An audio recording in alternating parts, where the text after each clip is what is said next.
Oi, escolas! Estamos no segundo dia da nossa formação de campanha de matrículas. Hoje tem bastante conteúdo e a gente vai falar sobre muitos assuntos importantes. Mas, se você ainda não passou pelo dia 1, volta aqui na nossa playlist do YouTube, assiste todos os módulos, porque passar por estratégia é muito importante para a gente falar sobre planejamento hoje. Então, nesse primeiro bloco, a gente vai falar sobre posicionamento de marca com a Carol Teixeira. Vamos lá? Oi, pessoal, sejam muito bem-vindos. Eu sou a Carol Teixeira e hoje nós vamos conversar sobre o coração de qualquer instituição de ensino que queira crescer com saúde: o posicionamento de marca. Se você está aqui buscando lotar suas salas de aula na próxima campanha de matrículas, saiba que o sucesso não começa nos panfletos ou nos anúncios de internet.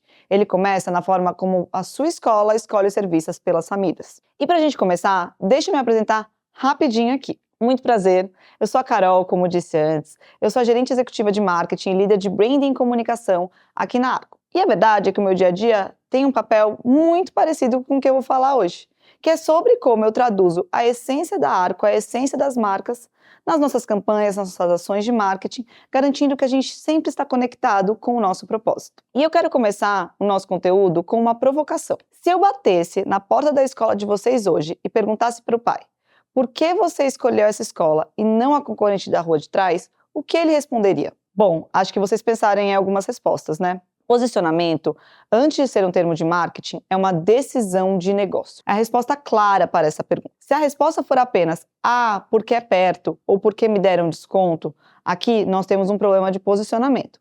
Pense, que resposta você quer escutar? Traçando aqui um paralelo com a realidade da escola, uma experiência um tanto quanto casual, tá? Pense na sua escolha de restaurante num jantar de quinta-feira, né? É provável que você escolha uma pizzaria de bairro. Por quê? Porque é uma pizzaria aconchegante, porque você é bem recebido, não por conta do preço da mussarela, certo? Às vezes as nossas escolas, né, elas atraem pais pelo bairro, mas não é por isso que os pais ficam, né, ou porque eles escolhem. É justamente por todo o valor ali aportado com, muitas vezes, a conveniência do bairro. Então vamos sair desses motivos de escolha muito ordinários, comuns e que a gente pode cair aqui facilmente. Vamos pensar além, vamos pensar como que a gente atinge aqui o propósito da sua escola e amplifica ele nas nossas diferentes atividades.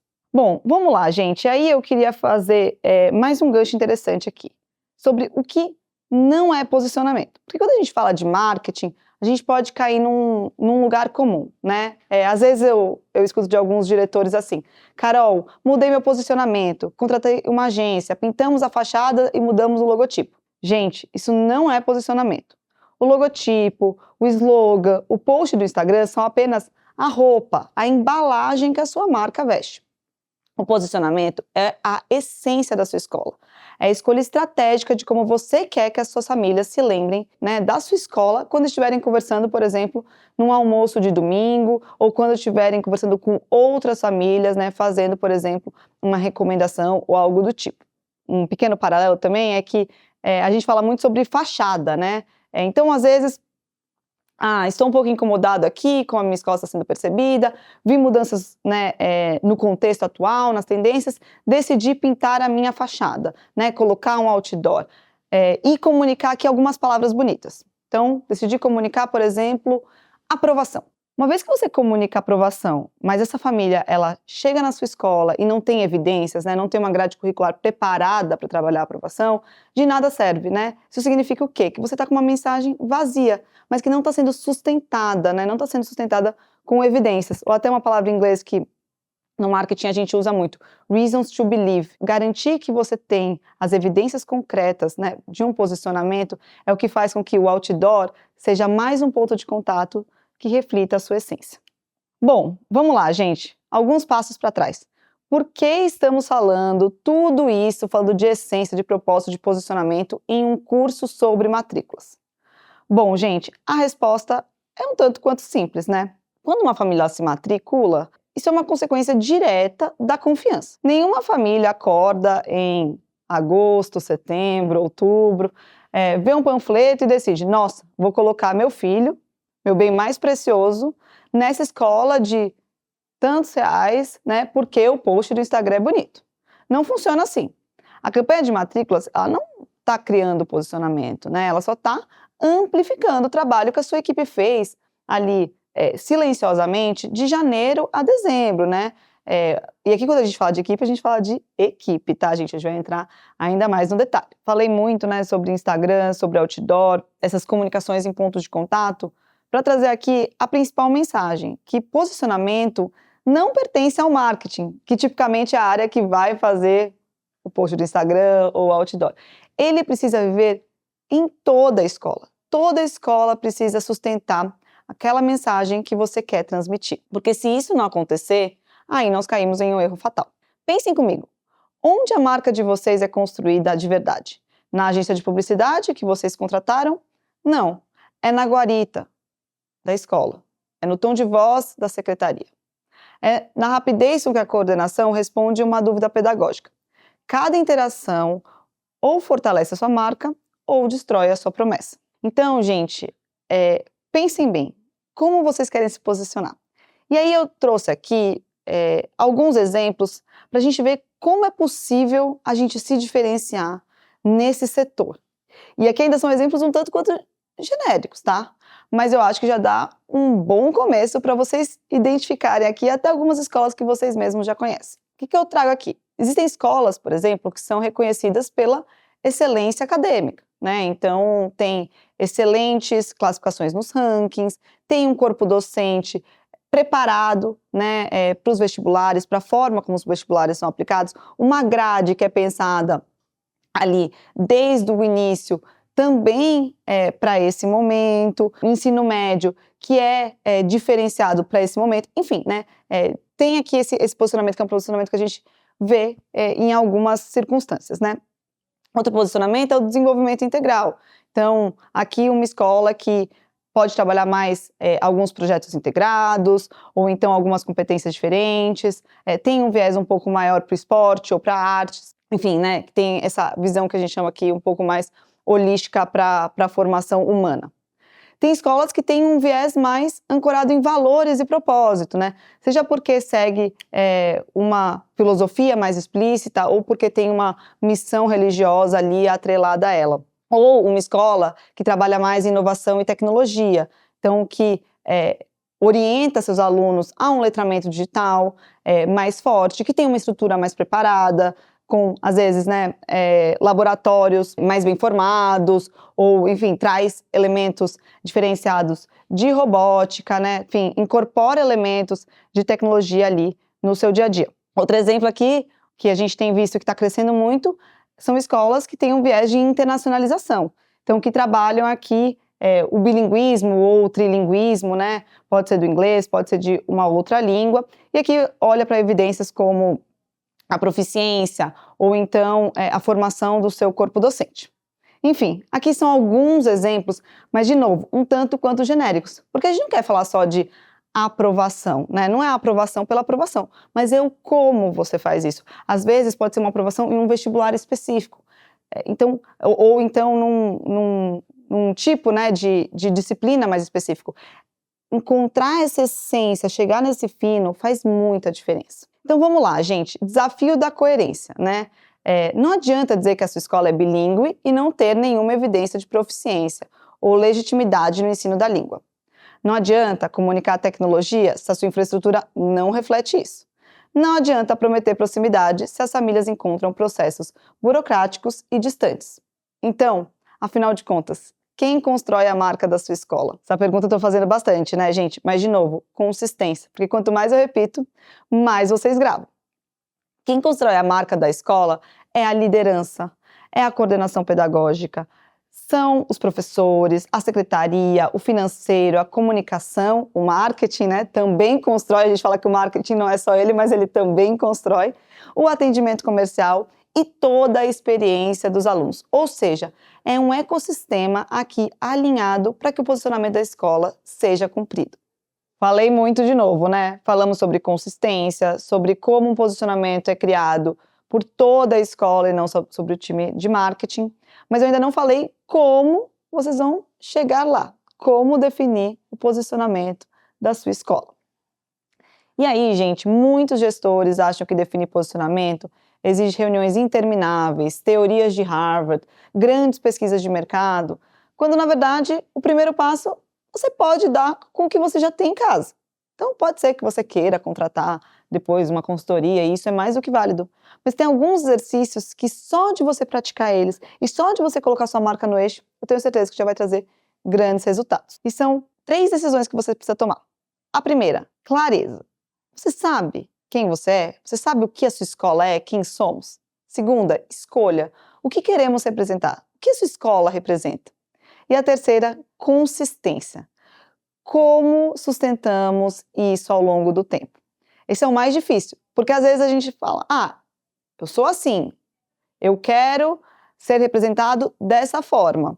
Mas e aí, você tem, né, as evidências, você tem os recursos para que isso seja sustentado? Então é muito importante você ter essa consciência, porque talvez seja o caso de repensar no quem somos, ou o que queremos representar, ou seja o caso de você repensar se você não tem que olhar para suas camadas de sustentação. Existem diversas metodologias que a gente poderia usar aqui para trazer para esse curso. E aí, vamos aqui com o básico. David Acker. David Acker é considerado o pai do branding moderno. O que ele fez foi simplificar a estratégia de marca em uma lógica muito bonita. E aí, para isso, a gente vai trazer um pouco dessa lógica em alguns quadrantes para te ajudar. Então, papel, caneta na mão, para começar esse exercício. Acho que aqui vocês já podem se inspirar um pouquinho. Gente, mostrei aqui a tabela, não se assustem, mas ela é muito intuitiva. Então, nessa primeira camada, eu trago aqui 4 quadros. Primeiro, quem somos? É a sua história, seus valores reais. Para quem existimos? Qual é o perfil do pai, da mãe, do representante que ama a sua proposta de ensino? Você tem clareza disso? O que entregamos? Quais benefícios funcionais ou emocionais são entregues ali na experiência da sua escola, né? Na concretização da sua metodologia pedagógica? Aqui, quando a gente fala, por exemplo, de um benefício funcional, pode ser cumprimento de uma grade curricular, uma nota. Um benefício emocional já é o acolhimento que é recebido na guarita, por exemplo. Uma vez que a gente tem clareza desses primeiros 4 quadrantes, muito provavelmente você já está ali pensando, como eu quero ser percebido? Então pense, qual que é a percepção desejada e como que isso pode se transformar em promessa de marca? Então pense, eu quero ser percebido como acolhedor, ou seja, a minha promessa de marca é uma escola acolhedora que... pipipipopopó. Então, é esse tipo do que a gente fala, né, de twist, que vale ser pensado aqui nessa etapa. Definido isso, definido esses 5 quadrantes, vamos para o mais importante, que é aquilo que traz a consistência, que é o que traz as evidências, que são o que eu falei lá atrás, né? Os reasons to believe.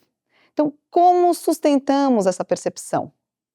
Em experiência, em cultura interna. Então, é muito importante trabalhar o que a gente chama, né, do endomarketing, com os treinamentos para o corpo docente, para o corpo administrativo, e também comunicação.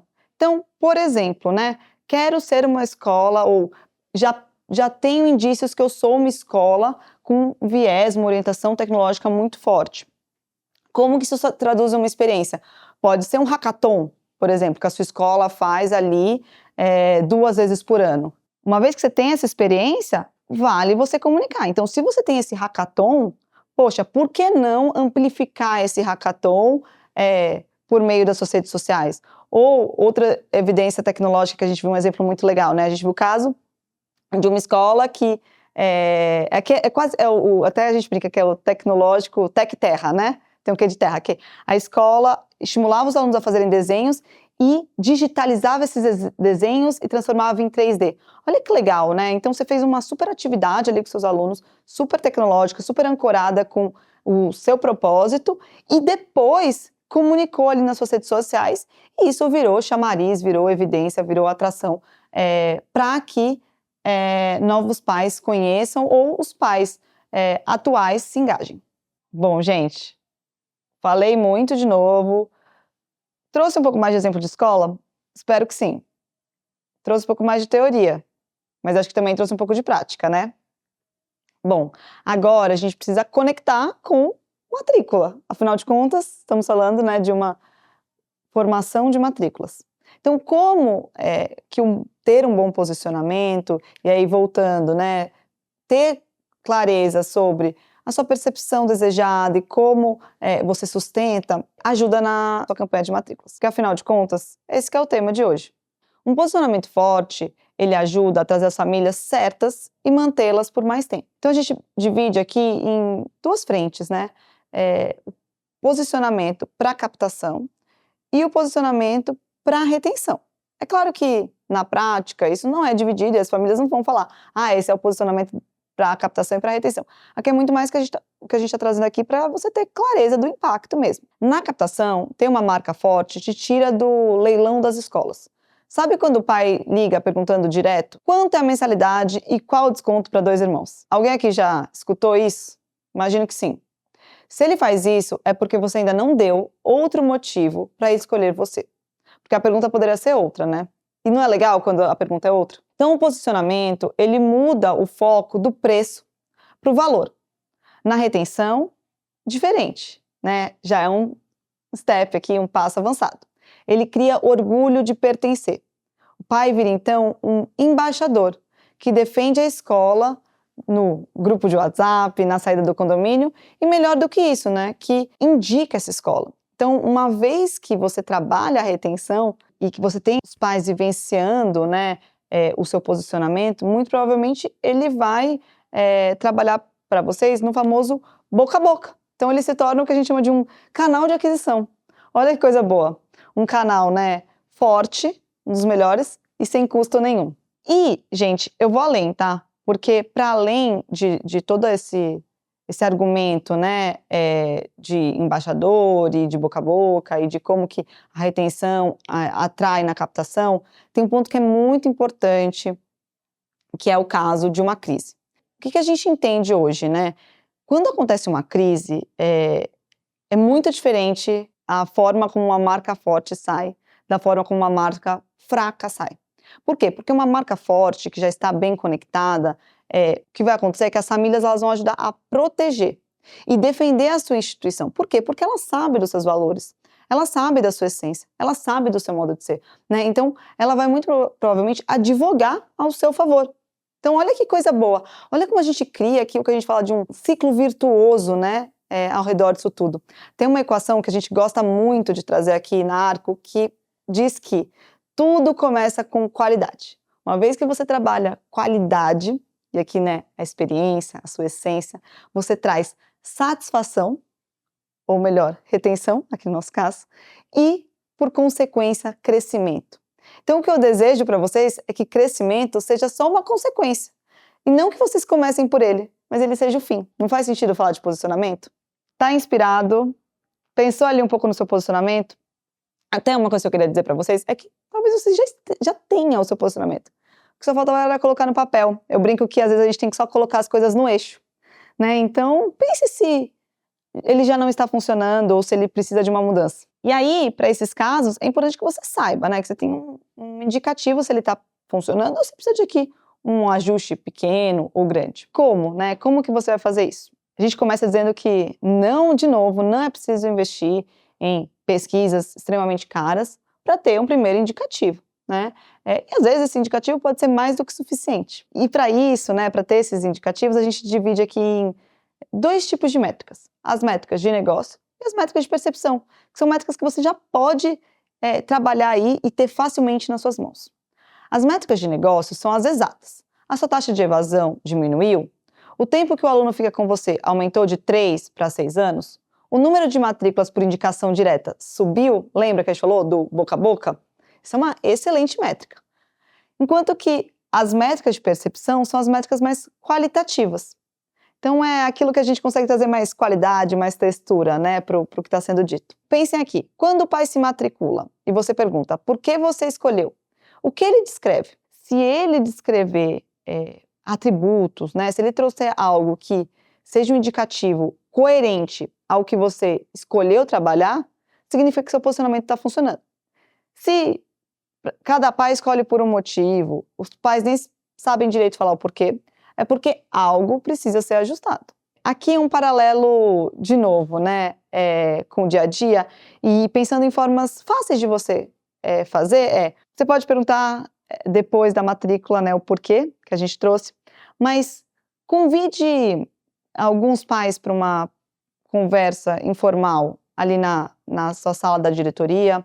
Puxa aqui, eu gosto de falar que o ideal é puxar até pais, né, representantes com perfis um tanto quanto diferentes. Se você tem pais mais novos, de pais mais velhos, garanta que a consistência está um tanto quanto homogênea. Puxa eles para conversar, puxa alunos para conversar. Olha que interessante, né? Puxar alunos pode ser algo que às vezes a gente não pensa, mas que pode trazer muitos insights. Então, alunos, por exemplo, do ensino médio, que muitas vezes, né, sentem orgulho, eles estão sentindo orgulho da escola, né? Eles estão vestindo a camisa de fato.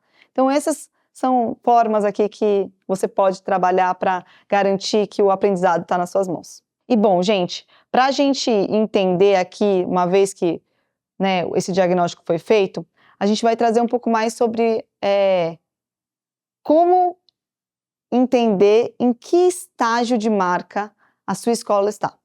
Para isso, eu vou trabalhar uma régua evolutiva. O que é essa régua evolutiva? É uma ferramenta utilizada para avaliar o nível de transformação que uma marca ao longo do tempo está pedindo. Ela mede aqui o grau de ruptura que essa marca está disposta ou deveria, né, trabalhar aqui na sua linguagem ou até mesmo nas suas evidências. Então, pensando aqui, né, em identidade, em forma de se apresentar ao mercado e tudo mais. E a verdade é que a gente imagina que todas, ou quase todas, as marcas e as escolas vivem essa tensão. O quanto que eu preciso preservar os ativos, né, que eu já construí, e escolas têm muitos ativos, né, então a gente sabe o quanto que as escolas carregam um legado aqui muito forte, e o quanto tem que evoluir, né, para continuar relevante. Por quê? Porque a gente está num mundo de extrema aceleração. Então a gente está vendo essa aceleração. E aí? Qual que é esse balanço ideal? Como saber que lugar que eu ocupo, que lugar que a minha escola ocupa? E se eu preciso fazer qualquer tipo de ajuste? E essa régua, ela vai justamente de encontro a esse diagnóstico. Então, o que a gente tem aqui, né? A gente tem aqui de um lado o nível 1, que a gente está chamando de conservadora. Aqui é aquela marca que não muda quase nada, ou não precisa mudar quase nada. Ela se orgulha de parecer exatamente igual ao que era há 50 anos atrás. Que traz como exemplo American Express, né? Já no nível 2, o que a gente está chamando de discreta, é uma marca que ela fez pequenas atualizações, e aqui podem ser atualizações estéticas, mas até de algumas evidências, sim, né? Então ela fez aquele o que a gente chama de um lift, né? Ela criou alguns movimentos para trazer aqui, né? Incorporar novos conceitos, mas preservar também os seus códigos históricos. No nível 3, né, equilibrada, nós temos uma evolução real, né, de linguagem, mas sem que o público ele consiga fazer o que a gente chama do cara crachá, né, sem que ele perca o reconhecimento imediato de quem somos, né, do que essa marca ela se propõe, do que a sua escola se propõe. E aí, por último nível, o nível disruptivo, o nível 4, que é para quem de fato precisa ou quer, né, no caso, redefinir totalmente os padrões do mercado. Aqui, vou fazer um paralelo com o dia a dia da escola. A escola tradicional versus a escola moderna. A escola tradicional é aquela que, às vezes, ainda utiliza um letreiro de bronze, por exemplo, né? E que isso faz muito sentido, porque aquilo carrega uma história, um legado muito grande e que não compensa ajustar. Por quê? Porque está funcionando, porque é quase que atemporal, né? E não precisa de grandes refinamentos, né? Enquanto que o nível 3 já é uma escola que tinha, né, elementos ali um pouco mais tradicionais, um pouco mais conservadores ali na sua estética, mas por algum motivo, por uma demanda ou por uma mudança de viés, adotou, por exemplo, salas interativas, um uniforme mais moderno, um logo. Por quê? Porque fez sentido para que essa escola alcançasse os seus objetivos de negócio. Porque às vezes é isso, a escola tem o objetivo de crescer, e para crescer ela precisa alcançar novos públicos, e para alcançar novos públicos ela precisa revisitar. Então, é sobre pensar e entender o que faz sentido para a sua realidade. E aqui eu acho que vocês devem ter olhado e visto essas marcas e pensado, poxa, fez sentido para a American Express se manter do jeito que ela está, fez sentido para o Itaú se manter do jeito que está, para o Quinto Andar ou para o Airbnb. E aí, Vou até descer um pouquinho mais em 2 desses casos, que é o caso do Itaú e do Airbnb, para vocês verem como fez sentido. E aí, vocês me contam o que acharam.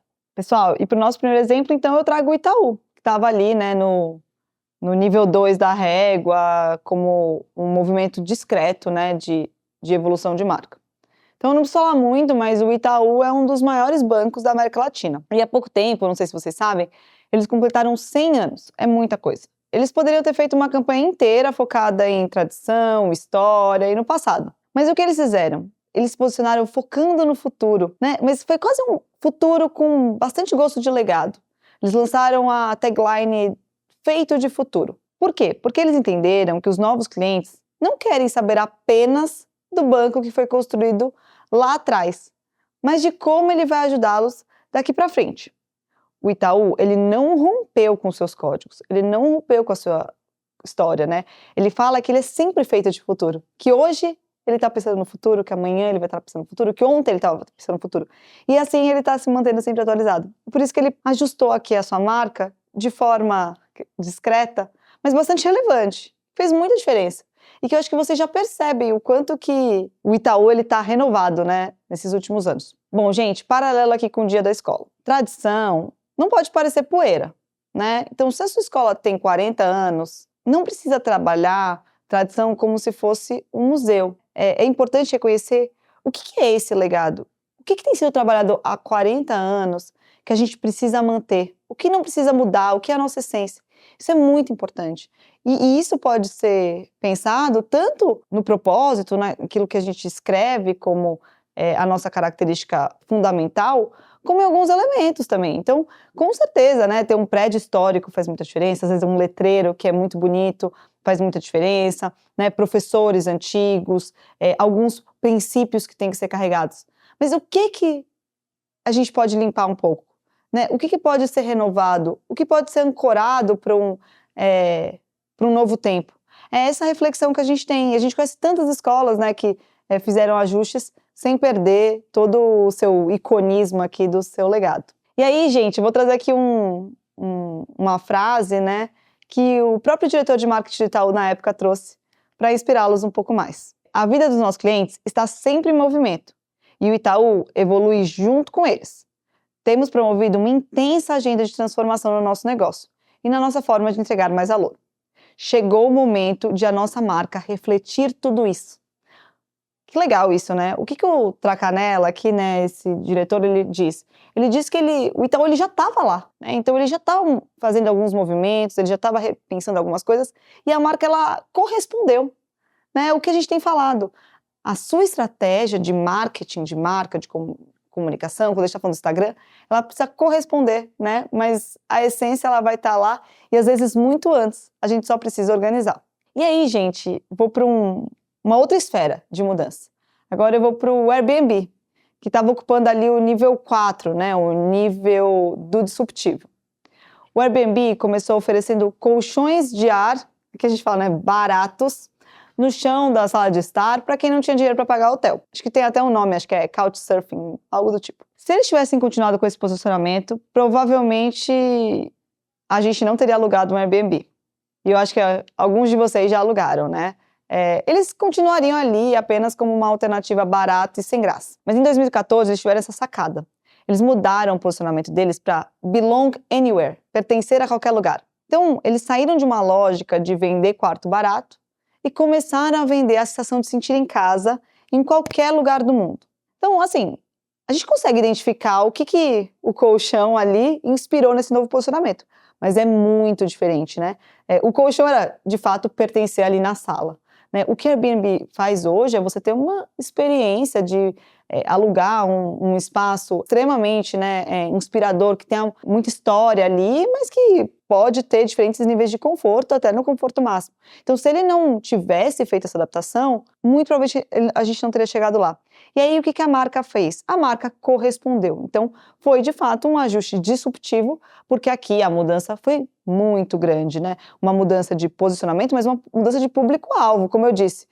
Muito provavelmente a gente não conhecia o Airbnb antes de 2014 e a gente passou a conhecer. Então, eles tinham uma necessidade de negócio aqui, que era ampliar o seu público-alvo, né, e ampliar suas formas de atuação.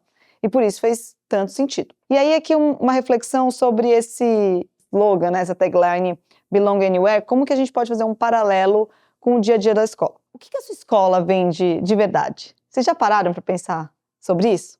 Uma escola ela não vai vender aula de matemática às terças-feiras, das 7 às 8 da manhã, né? Isso é o produto, isso é uma parte, né? Isso é enfim, um componente da sua escola. O que a sua escola ela vende, né? O orgulho de um aluno, de um pai, né, de ter passado numa boa faculdade, né? A segurança para os pais trabalharem tranquilos, né? O tratamento com uma criança tímida, o tratamento com uma criança neurodivergente, enfim, o que essa escola vende vai muito além desse básico.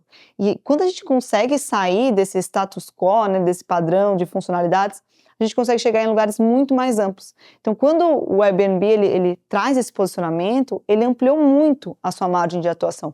Pensem, como que o posicionamento de vocês amplia a margem de atuação? Então, se você está falando sobre formação integral, por exemplo, e você tem hoje apenas uma grade de meio período. Poxa, será que o seu posicionamento ele já não está te colocando um pé à frente para uma grade integral?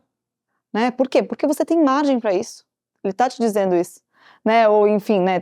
Tem um posicionamento de aprovação muito forte.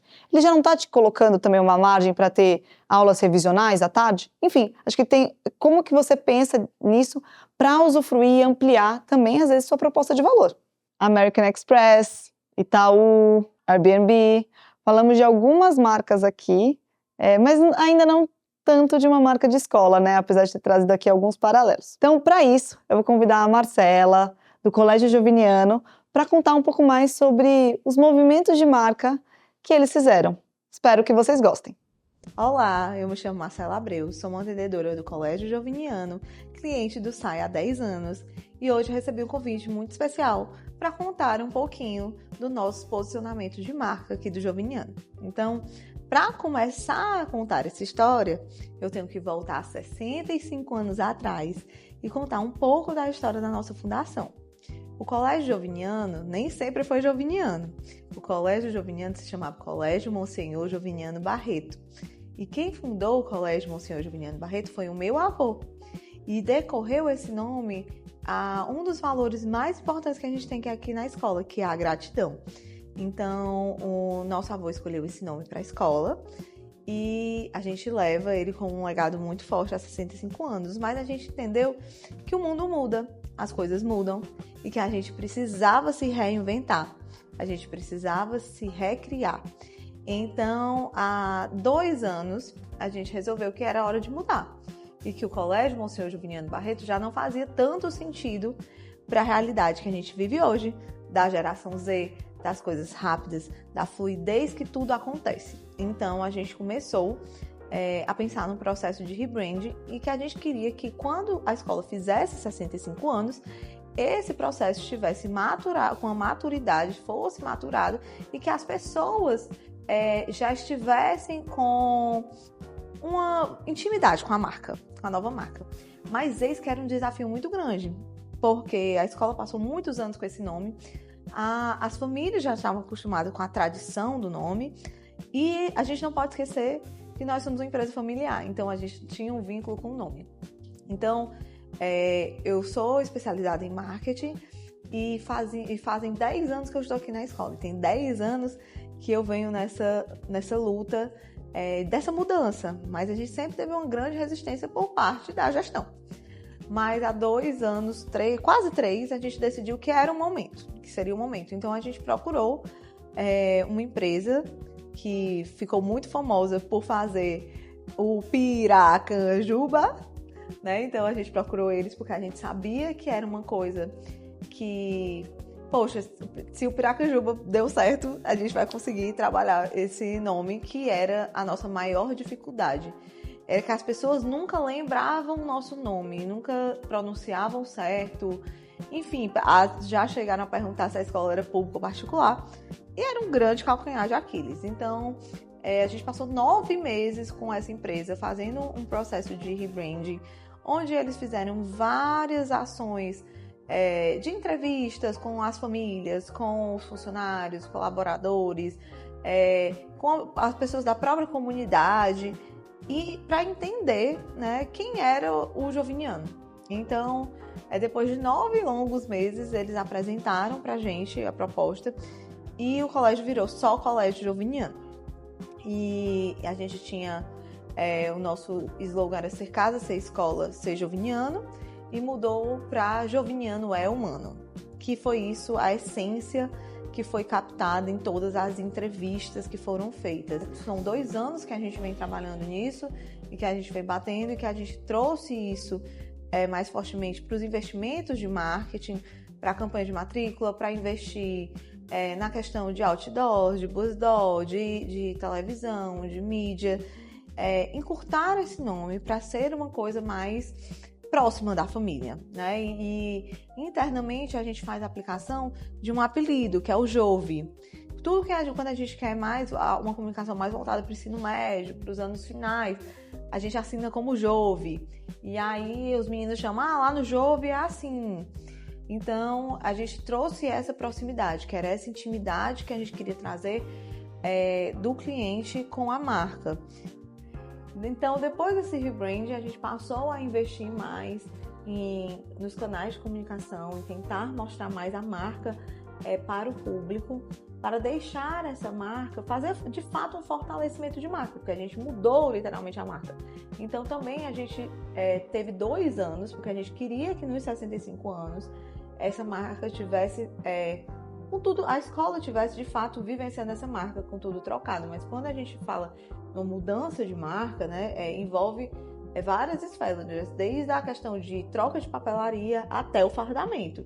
Então a gente deu 2 anos para as famílias adquirirem, foram criados novos modelos de fardo, um novo layout totalmente moderno, disruptivo, que combinasse com essa história dessa marca, que o jovem ficasse jovem de fato, né? Então a gente passou 2 anos nessa transição.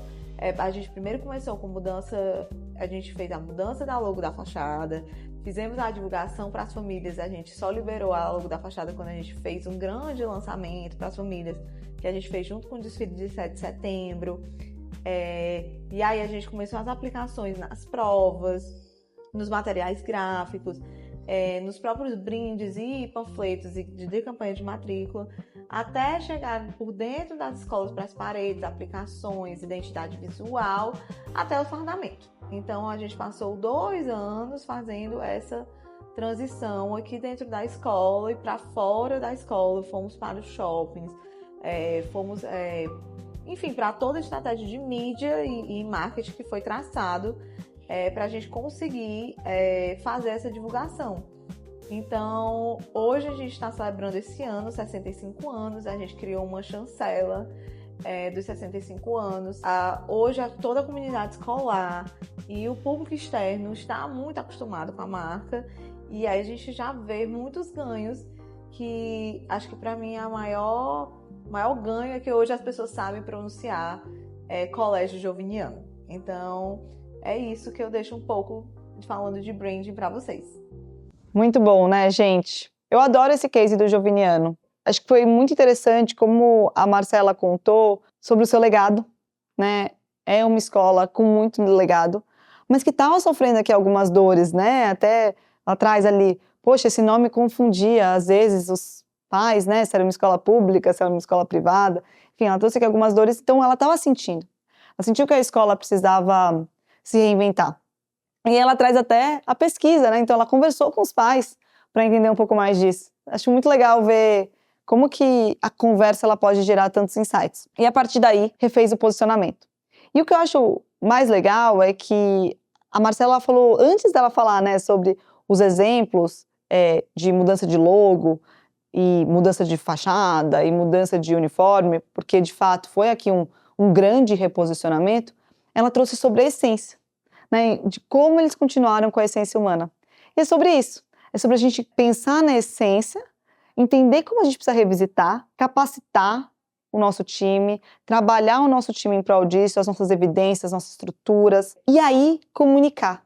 E essa comunicação também é muito importante, porque uma vez que você tem tudo, né, você tem o que precisa, comunicar é falar, né? Até tem uma tem uma pensadora de branding que eu gosto muito, que é a Ana Couto, que ela fala, a sua marca, ela faz e fala, né? Então, você já faz, falar, aí sim, muito importante. Vamos para o final, já falei muito. Queria trazer aqui para encerrar alguns direcionamentos práticos. Então, aqui é um checklist mesmo, tá? Para vocês fazerem no dia a dia de vocês e começarem a implementar aqui uma nova mentalidade sobre marca. Então, vamos lá.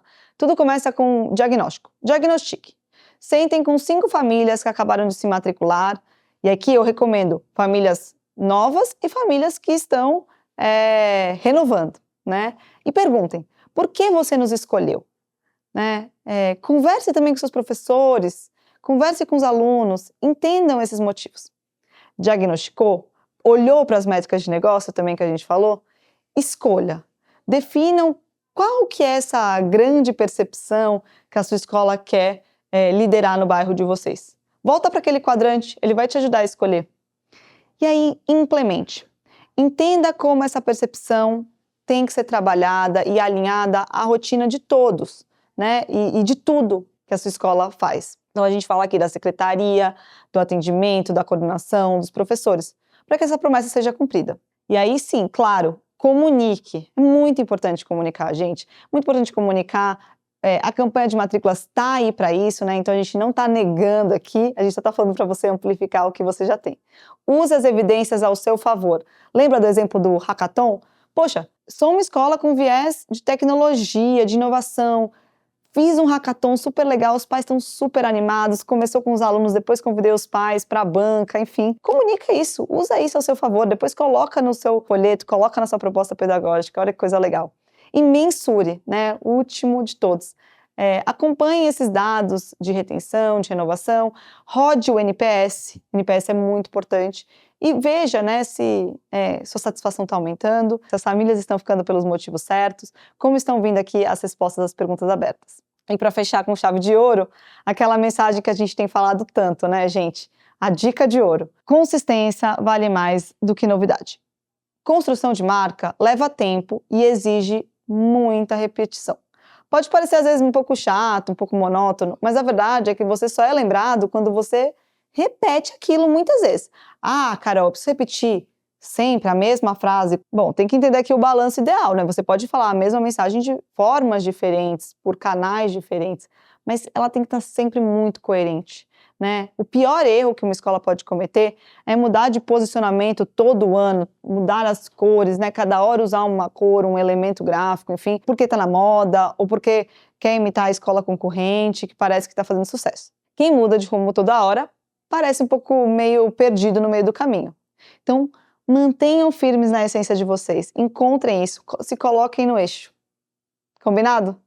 Espero que vocês tenham gostado. Muito obrigada pela atenção de vocês. Mas antes de me despedir, eu tenho um pedido muito rapidinho. Aqui na tela tem um QR Code. Respondam essa pesquisa de satisfação. Tragam as contribuições de vocês, perguntas, o que vocês desejam ver de mais conteúdo sobre marketing, marca, branding, campanha de matrículas, que vai nos ajudar muito. Combinado?